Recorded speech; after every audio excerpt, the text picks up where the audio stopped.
dengan janji saya, kita mulai jam 7 malam ini. Baik. Siap, Bapak. Oke, baik teman-teman. Kemarin saya menjanjikan untuk membahas performance management dan career management ya. Saya terlebih dahulu bicara mengenai career management karena proses, maaf, performance management karena proses di career management itu berkaitan erat dengan career management. Nah, setelah kita berbicara mengenai talent management sebelumnya, tentu kita perlu alat ataupun media supaya kita bisa memetakan ataupun mapping si karyawan berdasarkan hasil dari pengukuran ataupun asesmen terhadap potensi yang mereka miliki dengan hasil dari kinerja. Jadi nanti sesuai dengan yang saya sampaikan kemarin, ada pemetaan terkait dengan high performance dan high potensial ataupun hypo. Nah, orang-orang yang punya nilai yang baik, baik dari sisi potensinya tinggi, kinerjanya tinggi, maka dia akan masuk ke dalam ranah ataupun bagian dari star player. Nah, sementara untuk orang-orang yang secara, halo, terdengar ya suara saya? Siap dengar Pak. Ya, orang-orang yang secara performance rendah dan potensinya juga rendah, maka dia disebut dengan deadwood. Tentu kita bicara mengenai proses ini perlu alat ataupun perlu standarisasi. Nah, salah satunya adalah di performance management ini. Performance management ini kita berbicara mengenai sesuatu yang sifatnya terukur, tidak dalam bentuk yang subjektif, tapi bentuknya objektif. Tentu ketika bicara mengenai alat ukur, kita harus menetapkan standarisasinya. Standarisasi seperti apa, modelnya seperti apa, itu dipetakan dan dibuat serta dibangun bersama dari pihak HR dengan pihak manajemen dan semua bagian terlibat. Sehingga muncullah kesepakatan bersama terkait dengan target yang ditentukan perusahaan dan di cascading menjadi target yang harus dicapai oleh divisi, maaf, direktorat, divisi dan departemen serta unit bisnis, maaf, unitnya. Nah, unit terkecil di dalam perusahaan itu masuk ke dalam bagian yang sudah harus ditentukan, termasuk salah satunya adalah individu setiap karyawan. Maka ada yang namanya Key Performance Indicator. Teman-teman tahu apa yang dimaksud dengan Key Performance Indicator? Ada yang sudah tahu? Halo? Siap, belum, Bapak. Oke. Penilaian kinerja. Iya, betul. Gimana? Ya, terkait dengan indikator-indikator kinerja, kunci dari sebuah ataupun bagian dari kinerja yang memang sudah diukur, sudah ditentukan indikator-indikatornya. Maka apa yang menjadi hal-hal yang menjadi kuncian ataupun menjadi bagian dari indikator-indikator kinerja tersebut diterjemahkan dalam berbagai bentuk. Ada yang biasanya menggunakan pendekatan balance scorecard. Nah, kita tidak bicara mengenai ini terlebih jauh ya, karena nanti ini kita bicaranya khusus spesial ya, karena kait berbicara dengan performance indicator. Baik, ketika kita berbicara mengenai performance management, tentu tidak lepas kita.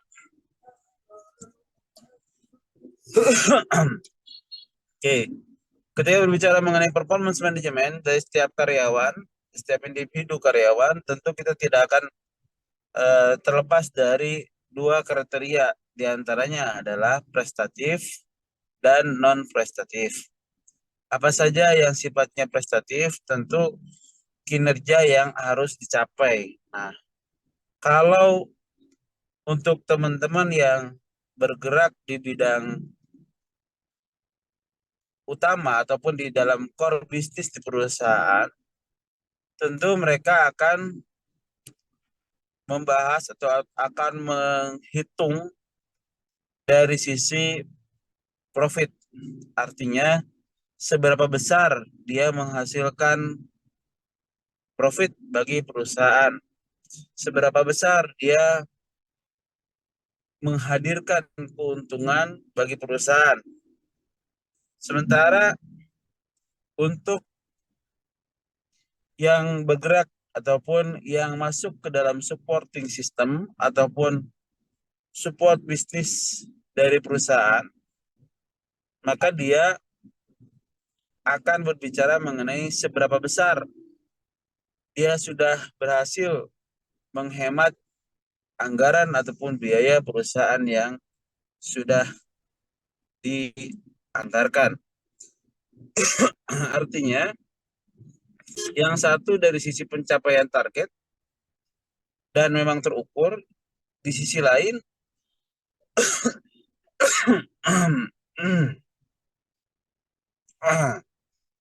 di sisi lain adalah bagaimana dia menghemat, mengefisiensikan dana yang sudah dianggarkan.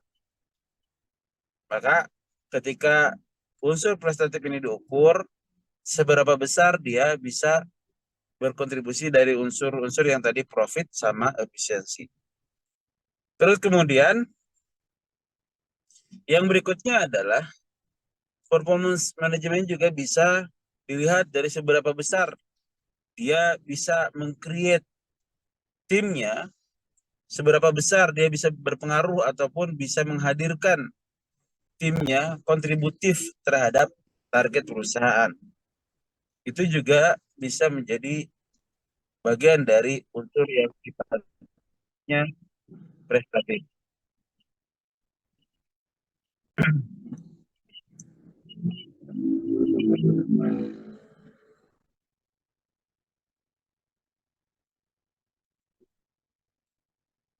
Oke, baik. Itu yang kaitannya dengan eh, prestatif. Tapi ada juga masih berkaitan dengan hal-hal yang sifatnya prestatif, itu adalah bagaimana dia berhasil menghadirkan proses di dalam sistem yang dibangun di dalam perusahaan. Itu yang berikutnya. Nah, teman-teman, selain dari unsur prestatif, ada juga yang berikutnya adalah unsur non-prestatif. Non-prestatif ini biasanya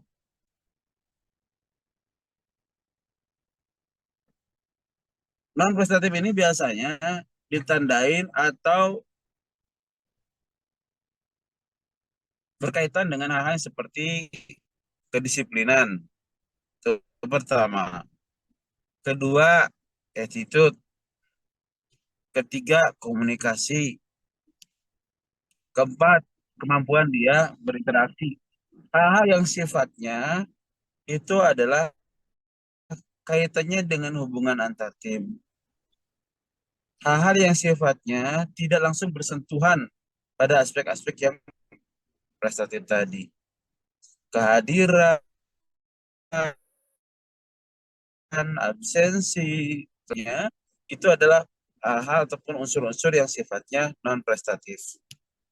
Teman-teman bisa mempelajari, bisa melihat, bisa cek, dan bisa kemudian mengetahui apa yang menjadi unsur-unsur penting di dalam perusahaan tersebut, baik dari sisi kompetensi yang sifatnya core ataupun kompetensi yang sifatnya support ataupun soft skill. Nah, itu biasanya bisa menjadi bagian dari sisi unsur-unsur yang non prestatif. Nah, terus bagaimana proses implementasinya? Proses implementasi dari performance management system atau disebut dengan PMS itu harus relate terhadap apa yang menjadi target perusahaan. Perusahaan seringkali ada beberapa perusahaan yang secara kinerja individunya bagus, tetapi kinerja organisasinya buruk. Menurut teman-teman itu karena apa kira-kira? Ada yang bisa jawab?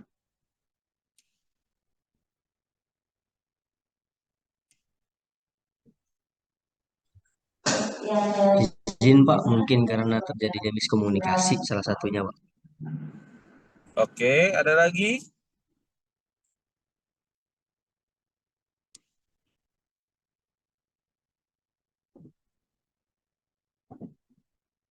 Ada lagi yang bisa jawab?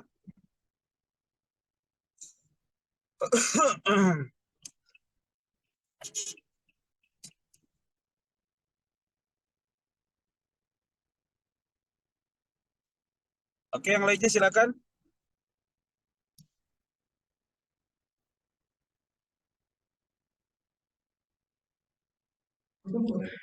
Mbak Tasya Pak, mungkin ada yang bisa dijawab kayaknya dari Mbak Tasya.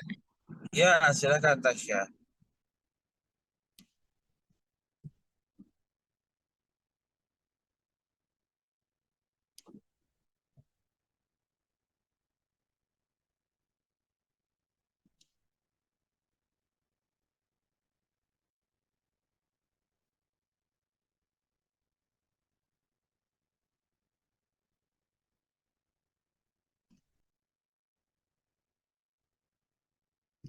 Oke, silakan.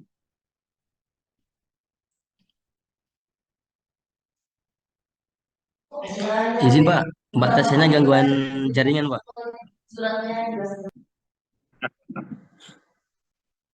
Oke, ada lagi yang lain silakan.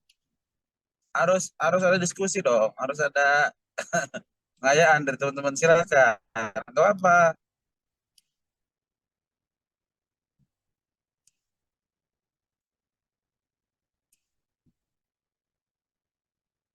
Justru saya lebih suka teman-teman sharing juga kan kalau untuk materi dan lain sebagainya bisa teman-teman dapatkan nanti. Yang paling penting adalah kita diskusi. Ya, silakan.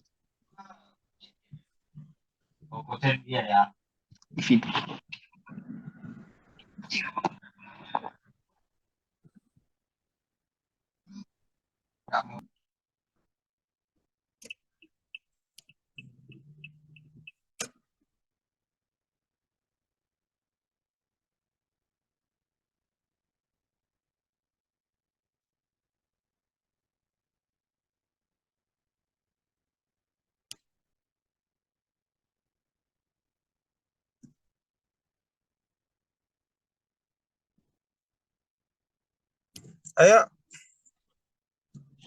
Izin Pak, pertanyaan yang tadi bisa diulang nggak Pak? ya.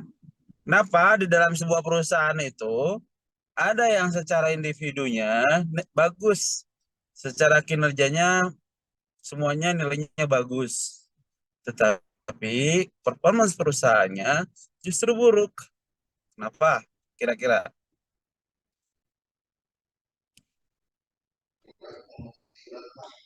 Izin Pak, bisa jadi disebabkan karena dari sumber daya manusianya Pak. Karena kan walaupun basically sistem organisasinya bagus, tapi belum tentu juga kadang ada yang menjadi kekurangan di SDM-nya itu Pak. Mungkin dari saya itu Pak. Iya. Azam udah kedua nih jawabnya. Yang lainnya belum. Izin Pak, Oke, silakan. punten Pak. Ya, Iya, silakan.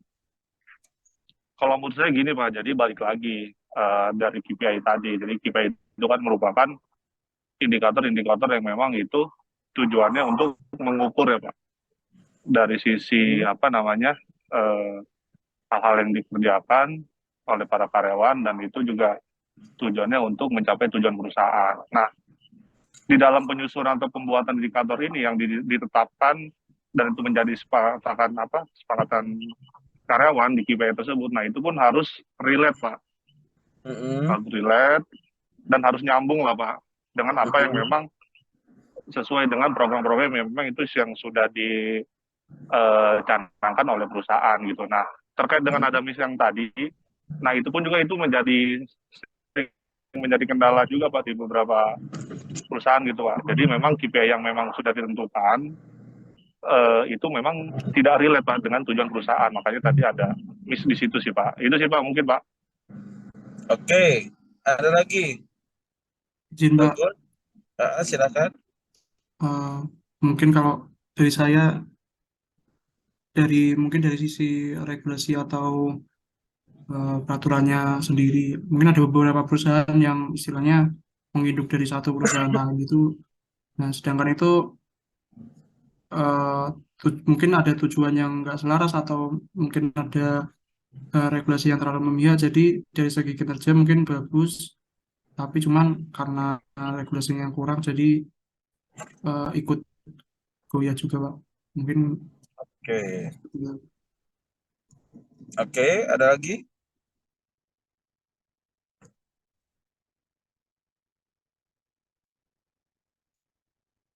Oke, baik. Yang terjadi adalah pertama, boleh jadi ketika perusahaan menentukan target pencapaian yang diharapkan, mereka tidak mengukur terlebih dahulu, pertama, kemampuan tim. Kedua, yang sudah pernah berjalan ataupun pengalaman di masa yang lalu. Ketiga, terkait dengan kondisi pasar ataupun kondisi yang ada saat ini, terkait dengan kebijakan ekonomi dan lain sebagainya, politik dan lain sebagainya. Keempat, tidak memperhatikan aspek-aspek yang terjadi di aspek luar. Kelima, dia tidak memperhatikan kelemahan-kelemahan tim yang ada saat ini. Keenam, dia tidak memperhatikan peluang dan hal-hal yang sifatnya ancaman terhadap apa yang sudah menjadi target dari perusahaan. Nah, beberapa hal tadi itu bisa menjadi faktor perusahaan salah dalam menentukan target. Ketika perusahaan salah dalam menentukan target dan tidak memperhatikan terlebih dahulu kekuatan, kelemahan, ancaman, dan peluangnya, maka perusahaan tersebut jelas sudah salah kaprah dalam menentukan target tersebut, sehingga ketika jawantahkan itu tidak relate terhadap apa yang menjadi pencapaian dari setiap individu. Ditambah lagi individu masing-masingnya yang tadi disampaikan oleh Kang Asep tidak related terhadap apa yang menjadi target perusahaan, maka dari itu harus di-cascading dari target yang sudah ditetapkan perusahaan berdasarkan kemampuan yang memang terukur.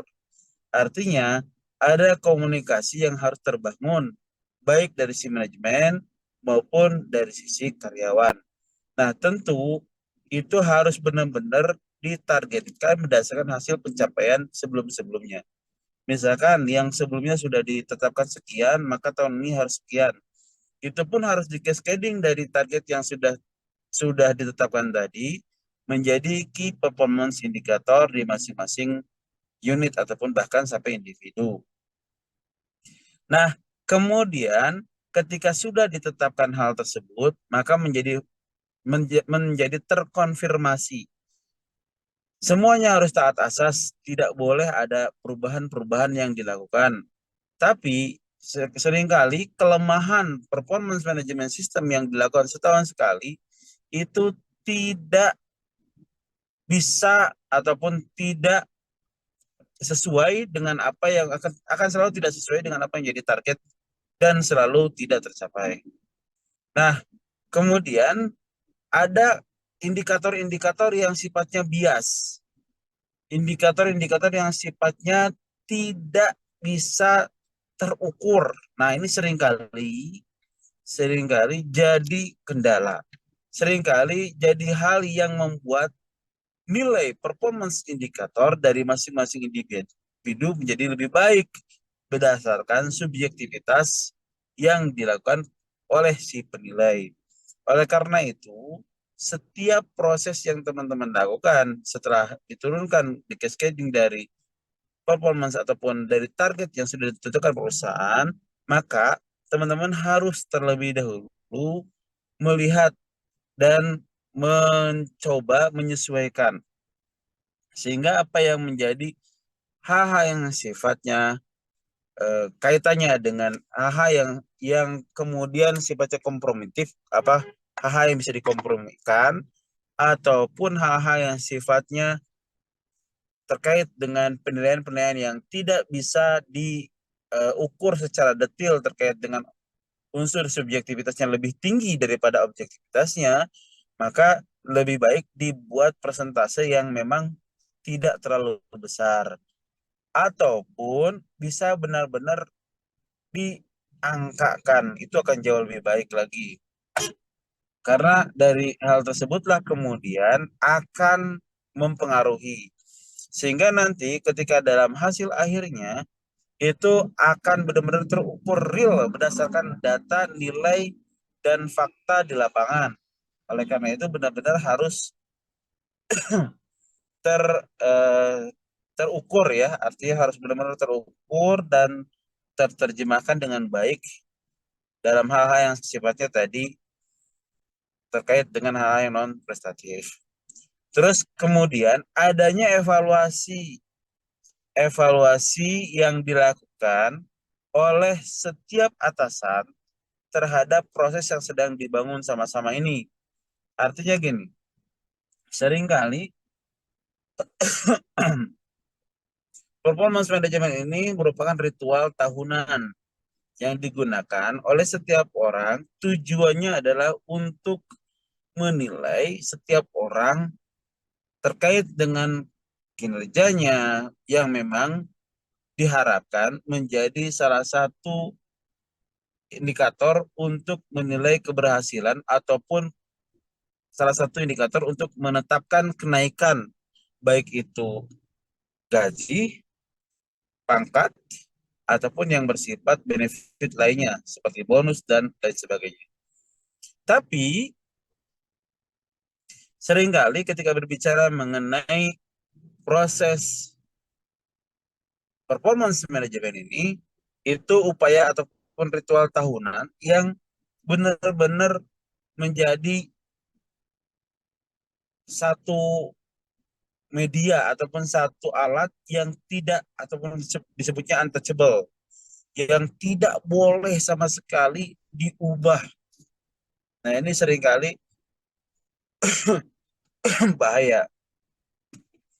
Oleh karena itu, setiap per 3 bulan itu harus dilakukan evaluasi ataupun disebutnya kalibrasi ataupun boleh disebut dengan balancing untuk kemudian memastikan terlebih dahulu target yang tadinya 1 tahun itu di breakdown menjadi target bulanan. Tentu target bulanan tersebut ada yang namanya peak session, ada yang namanya waktu-waktu puncaknya terjadinya penjualan yang luar biasa. Ada juga waktu-waktu rendahnya tingkat penjualan di situ perusahaan. Oleh karena itu, ketika cascading target pun ataupun mencoba menerjemahkan target itu menjadi target bulanan, itu harus dipastikan terlebih dahulu berdasarkan evaluasi tahunan yang dilakukan sebelumnya. Jadi kalau teman-teman sudah melakukan evaluasi tahunan sebelumnya sudah terpetakan, oh ternyata peak session itu seringkali terjadi di after Lebaran misalkan, atau menjelang Lebaran. Terus kemudian dia naik sampai kemudian di awal Juni, Juli, kemudian naik lagi, turun lagi, dan kemudian naik lagi menjelang Natal, misalkan gitu. Nah, itu harus benar-benar terjemahkan dengan baik. Jangan sampai teman-teman hanya bermodalkan pada prediksi yang tanpa teman-teman perhatikan terlebih dahulu kondisi yang sebenarnya. Nah, Terus kemudian setelah teman-teman petakan tadi akan jauh lebih mudah ketika teman-teman melakukan review per 3 bulan. Nah, per 3 bulan inilah yang kemudian teman-teman pastikan kembali. Ternyata setelah 3 bulan berjalan, target yang ditetapkan itu misalkan angkanya 10M. Ternyata nggak tercapai. Di 3 bulan pertama itu hanya 10M. Di 3 bulan kedua itu targetnya bahkan sampai 60M. Karena ada fixation misalkan. Tapi di target 3 bulan pertama ini kenapa nggak tercapai dievaluasi? Kemudian dilakukan diskusi kembali dengan timnya. Apakah memang benar ini sesulit seperti apa yang diharapkan, dibayangkan dan sebagainya. Dipastikan kembali timnya apakah memang memungkinkan bisa mencapai 60M di bulan di eh, triwulan kedua. Ketika memungkinkan, ya udah itu bisa kemudian langsung ditetapkan lagi bersama. Jadi selalu ada evaluasi yang harus dilakukan oleh tim terhadap apa yang menjadi aspek-aspek penilaian tadi. Tapi jangan juga menjadi kendor, tapi benar-benar diperhatikan aspek-aspek yang sifatnya menjadi bagian penentu ataupun terkait dengan kondisi ekonomi dan perpolitikan yang tidak stabil. Itu pun tetap harus diperhatikan, teman-teman. Karena dari situlah yang kemudian menjadi strategi kita untuk kemudian mengubah target yang benar-benar related terhadap kondisi saat ini. Itu yang kemudian harus dilakukan oleh teman-teman yang ada di human capital.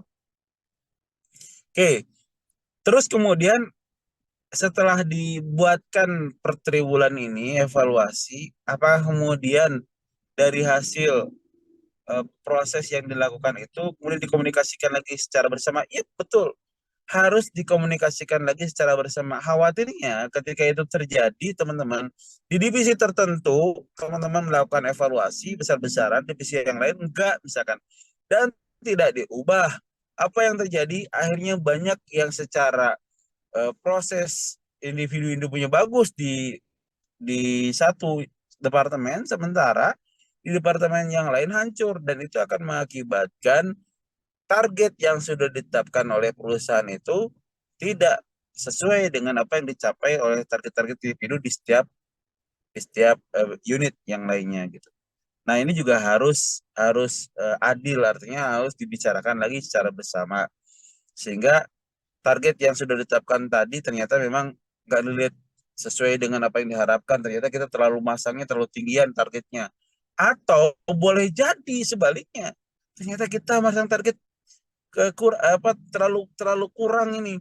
Baru 3 bulan pertama udah mencapai 60 miliar misalkan.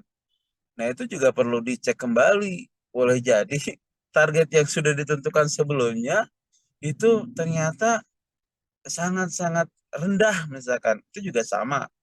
Boleh disegerakan untuk dievaluasi.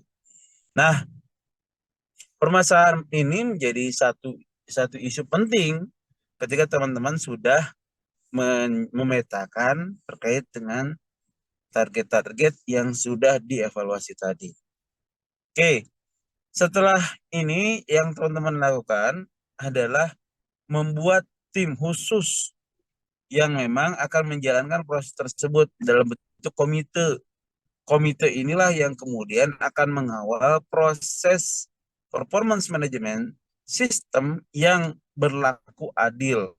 Selain teman-teman menerapkan boleh jadi 360 degree ataupun 360 derajat penilaian di mana atasan langsung bisa memberikan penilaian, atasan dari atasan langsung bisa juga memberikan penilaian, rekan sejawat atau peernya mereka juga bisa memberikan penilaian, dan bahkan bawahannya pun bisa memberikan penilaian. Dan kemudian hal ini akan menjaga subjektivitas dari atasannya langsung. Karena seringkali atasannya memberikan penilaian berdasarkan karena dia ingin dipuji, ingin dilulukan ataupun menjadi leader yang sifatnya populis, maka kemudian mereka langsung menetapkan nilai yang, ini saya kasih nilai kamu yang bagus-bagus ya, misalkan gitu. Sementara dia nggak lihat nih target perusahaannya lagi keteteran, tapi dia nilainya subjektif banget. Nah ini juga untuk menjaga itu, maka dibuatlah komite penilaian. Tujuannya adalah komite ini akan mengawal, mencek, dan membalancing terkait dengan apa yang sudah dilakukan penilaian tadi. Nah, terus bagaimana sih peran ataupun cara mengukurnya dari 360 derajat ini? Ya, ada modelnya, ada metodenya, di mana masing-masing penilai dapat porsinya. Misalkan atasannya mendapatkan porsi sekian persen, terus peersnya dapat memberikan porsi berapa persen, terus rekan apa bawahannya, terus kemudian atasan dan atasan langsung dia dapat berapa nilainya gitu, porsinya berapa misalkan, berapa persentasenya. Nah, dari situ sudah ketemu, sudah ketahuan, baru kemudian si masing-masing pimpinan ini kemudian memutuskan dalam bentuk sidang komite. Sidang komite inilah yang kemudian harus benar-benar, loh kalau misalkan banyak gimana? Ya lihat aja per departemen, lihat aja per divisi. Kalau per departemennya sudah bagus, artinya masing-masing individu departemen itu bisa kemudian dianggap bagus. Artinya ketika sudah dilihat dari departemennya bagus, pencapaian dari divisinya bagus, maka akan berpengaruh kepada penilaian individu. Maka ketika dinilai pun individu-individu yang ada di dalam sana paling mendekati kepada apa yang menjadi apa yang menjadi pencapaian dari masing-masing unit tadi. Nah, teman-teman, komite ini berdiri ataupun dipilih secara independen harusnya. Karena komite inilah yang kemudian akan menentukan penilaian-penilaian tersebut. Termasuk nanti akan menentukan persentase berdasarkan hasil dari kinerja perusahaan. Berapa persentase yang didapatkan oleh perusahaan, kinerja di tahun ini seperti apa gambarannya, itu yang kemudian akan menjadi salah satu bagian yang akan menjadi penentu ataupun bagian dalam hal yang sifatnya menjadi terkait dengan hal-hal yang bisa mempengaruhi terhadap aspek-aspek yang menentukan kenaikan gaji ataupun menentukan bonus bagi karyawan dari perusahaan tersebut. Nah, ini yang sering kali terjadi, artinya perusahaan harus benar-benar memetakan terlebih dahulu hasil kinerja secara korporasi. Jangan sampai ini sering kali terjadi di perusahaan-perusahaan yang sifatnya family business, dicampur adukan antara pencapaian corporate dengan harta pribadi. Nah, ini sering kali terjadi nih, di mana ada beberapa perusahaan yang sudah mengambil dari pencapaian korporasi tersebut menjadi harta pribadi. Padahal itu adalah pencapaian korporasi. Itu salah, harus benar-benar dibenarkan. Ketika proses itu teman-teman lihat, proses itu teman-teman dapatkan, maka teman-teman harus mengkoreksi. Karena itu sebetulnya pencapaian perusahaan, sehingga harus dihitung terhadap target-target yang sudah, harus dihitung terhadap pencapaian yang sudah didapatkan oleh si seluruh karyawan. Sehingga nanti akan menjadi penentu berapa besar bonus yang mereka dapatkan karena hasil kontribusi mereka terhadap perusahaan. Ini proses yang di dalam pembentukan pembentukan tim komite yang memang mengontrol dan mengawasi proses tersebut. Sampai sini ada yang mau tanyakan? Silakan.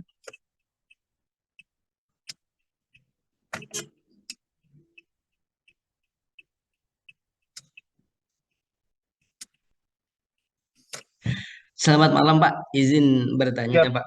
ya silakan Azhar.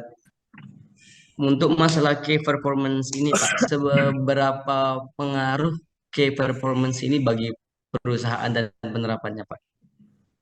Oke. Oke. Kalau misalkan kita berbicara mengenai indikator-indikator pencapaian kinerja, tentu kita berbicara mengenai target yang ditetapkan oleh perusahaan terkait dengan apa yang menjadi goals-nya perusahaan. Kalau ditanya seberapa besar pengaruhnya, kalau berkaitan dengan aspek yang diukur, berkaitan dengan hal-hal yang sifatnya pencapaian dari perusahaan, tentu harus benar-benar sesuai dengan apa yang menjadi target besarnya. Artinya, kalau ditanya tadi seberapa besar, ya sangat besar sekali pengaruhnya ketika si perusahaan tidak benar-benar memperhatikan key performance indicator ini related terhadap target yang ditentukan oleh perusahaan tadi. Tapi kalau ternyata misalkan perusahaan benar-benar mengcascading dari target yang ditentukan perusahaan tersebut menjadi KPI di masing-masing tim, di masing-masing individu, maka itu sangat-sangat berpengaruh terhadap aspek-aspek yang menjadi penentu pencapaian kinerja perusahaan tersebut. Dan ini benar-benar sangat-sangat memudahkan bagi perusahaan dalam mengukur kinerja dari setiap masing-masing departemen. Bayangkan, kalau misalkan key performance indicator tadi tidak diterjemahkan dari ataupun tidak di-cascading dari hasil ataupun target yang ditentukan perusahaan, maka semua yang dicapai oleh departemen, divisi, dan lainnya boleh jadi tidak related terhadap apa yang menjadi target perusahaan. Demikian, Hazam. Siap, Bapak. Terima kasih atas penjelasannya, Pak. Oke, sama-sama. Ada lagi?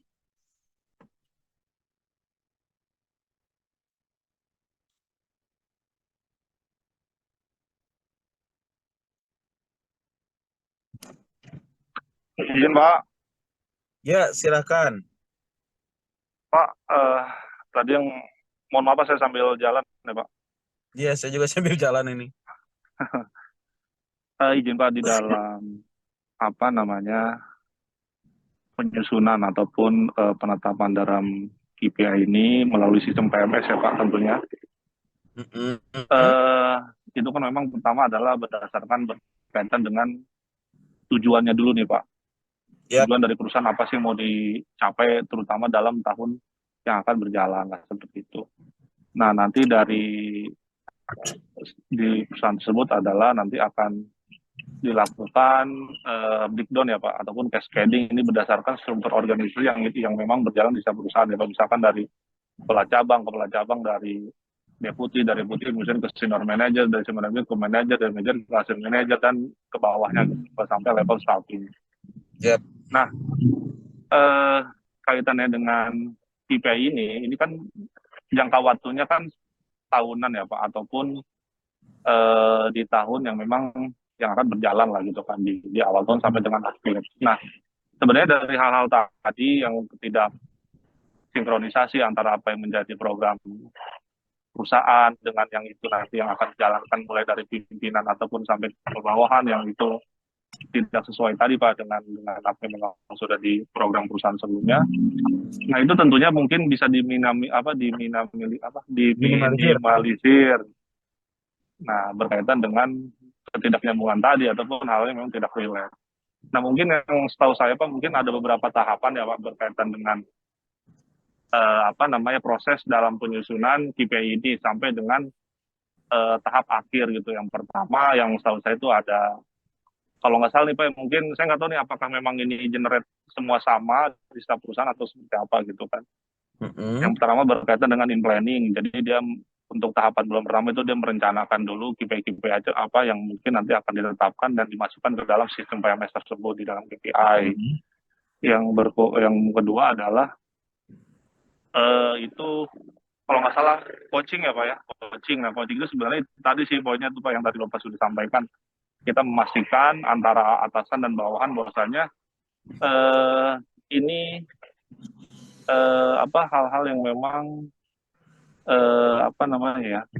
proses evaluasi ataupun proses pemastian apakah itu bisa tetap berjalan ataupun tidak, atau ada penyesuaian target atau tidak gitu kan. Yang ketiga adalah in proses gitu kan. Nah, itu in proses ini kan juga mengawal ataupun setelah dilakukan coaching tadi itu memonitoring apa yang memang sudah disepakati ya di in proses ini. Yang keempat adalah biasanya di tahun-tahun terakhir tuh ya, itu biasanya apresial ya Pak, Ya, performance apresial. apresial sih, nah seperti itu Pak. Itu sih maksudnya. Nah, apakah yang tadi di tahapan keempat itu memang secara umum seperti itu, atau memang ada metode lain ataupun ada tahap lain sih Pak di luar itu? Mungkin itu saya sih Pak. Makasih Pak. Ya, yang disampaikan Kang Asep tadi itu adalah sebetulnya masuk bukan dalam key performance indicator, tapi masuk dalam performance management system, di mana di situ ada planning, terus ada coaching, ada review ya, terus monitoring, terus di akhirnya ada appraisal dan dievaluasi. Nah, proses itu memang di dalam performance management system itu bergantung tadi yang saya sampaikan. Ada yang sifatnya tahunan, dan itu bisa menjadi masalah sebetulnya untuk beberapa karyawan yang pencapaian targetnya biasanya mereka memang bulanan, yang memang perlu, apalagi zaman sekarang ya, anak-anak milenial yang ngepost di Instagram aja pengen banget ada yang nge-like gitu, pengen banget ada yang encourage, pengen banget ada yang memuji. Nah, tapi sayangnya ketika berbicara mengenai performance management system itu yang saya sampaikan, yang dievaluasi tahunan itu tidak membumi terhadap apa yang menjadi perasaan ataupun apa yang menjadi concern dari sisi perasaannya si para karyawan era milenial saat ini ataupun era zilenial lah seperti itu. Adapun hal-hal yang terkait dengan key performance indicator itu memang ada yang menggunakan metode balance scorecard. Itu memang kita akan bahas tersendiri. Nah, yang terpenting sekarang teman-teman adalah memahami apa sebetulnya yang dimaksud dengan performance management system, targetnya, tahapannya, prinsip-prinsipnya, dan kemudian apa yang menjadi concern dari performance management system tersebut. Demikian Kang Asep.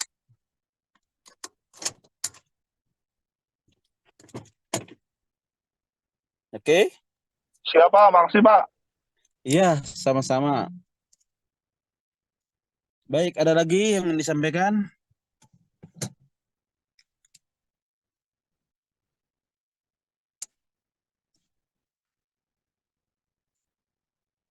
Baik, sebagai penutup dalam pertemuan hari ini, saya akan menyampaikan beberapa hal yang menjadi isu di dalam performance management system. Teman-teman, dalam menjalankan performance management system ini, benar-benar harus dipastikan terlebih dahulu apa saja hal-hal yang akan teman-teman lakukan di dalam proses perjalanan ini terkait dengan apa yang disebut kondisinya ya, apa yang disebut dengan struktur organisasi. Yang kedua, apa yang disebut dengan kebijakan manajemen. Yang ketiga, terkait dengan benefit apa yang didapatkan setelah menjalankan proses ini. Dan yang keempat adalah planning terkait dengan career path yang akan dipetakan. Dan yang kelima terkait dengan benefit yang sifatnya ada yang non-finansial, ada yang sifatnya finansial. Yang tujuannya adalah untuk mengengage teman-teman yang punya prestasi yang bagus. Nah, beberapa hal tadi itu menjadi isu seringkali ketika teman-teman sudah tidak memiliki kebijakan ataupun policy yang berkaitan dengan hal yang tadi, tidak mengawal hal-hal yang sifatnya tadi, maka yang terjadi adalah banyak karyawan yang frustrasi, banyak karyawan yang putus asa, banyak karyawan yang kemudian menyepelekan dan menyederhanakan, bahkan menganggap remeh. Buat apa kita menjalankan performance management system, toh akhirnya yang maju dia-dia juga. Buat apa kita menjalankan performance management system, toh bonusnya pun gak cair-cair. buat apa kita menjalankan performance management system, toh saya dari dulu begini-begini aja nggak naik-naik gaji. Nah, hal-hal yang seperti itu harus terlebih dahulu teman-teman pastikan kepada manajemen sebagai seorang human capital untuk semua proses yang tadi disampaikan di awal clear terlebih dahulu. Karena ketika teman-teman kebijakannya sudah teman-teman ikat, proses yang teman-teman jalankan dan disosialisasikan itu punya kekuatan yang luar biasa. Karena memang kita masih berbicara mengenai teori McGregor ya terkait dengan stick and carrot. Pasti ada yang namanya punishment, pasti ada yang namanya reward system. Nah, proses ini adalah menjadi bagian rekognisi ataupun menjadi bagian penguatan dalam proses pembelajaran yang berkaitan dengan setiap karyawan itu pasti akan memetakan nih, oh ternyata benar yang disampaikan oleh human capital ini bahwa mereka melakukan pemetaan ini tujuannya seperti ini dan ada buktinya loh gitu. Nah, itu akan didukung sepenuhnya ketika teman-teman sudah mulai menjalankan dengan kebijakan-kebijakan yang tadi sudah menjadi pakem di awal. Demikian teman-teman untuk perkuliahan hari ini. Terima kasih atas waktunya. Mohon maaf saya tidak mungkin karena lebih banyak kita akan melakukan diskusi. Kalau teman-teman ada hal yang berkaitan dengan performance management system ini ingin digali lebih dalam lagi, ingin dibahas lebih dalam lagi, silahkan. Ada beberapa hal yang nanti teman-teman akan dapatkan di materi terkait dengan toolsnya, terkait dengan proses-prosesnya, itu bisa teman-teman pelajari juga. Dan kemudian kaitannya dengan key performance indicator dan proses-prosesnya juga termasuk menggunakan balance scorecard yang tadi itu juga bisa teman-teman pelajari terlebih dahulu. Sebelum nanti kita akan membahas mengenai grading dan career management system ataupun career management. Baik teman-teman, itu yang bisa saya sampaikan. Sekali lagi terima kasih. Ada yang mau tanyakan sebelum saya tutup?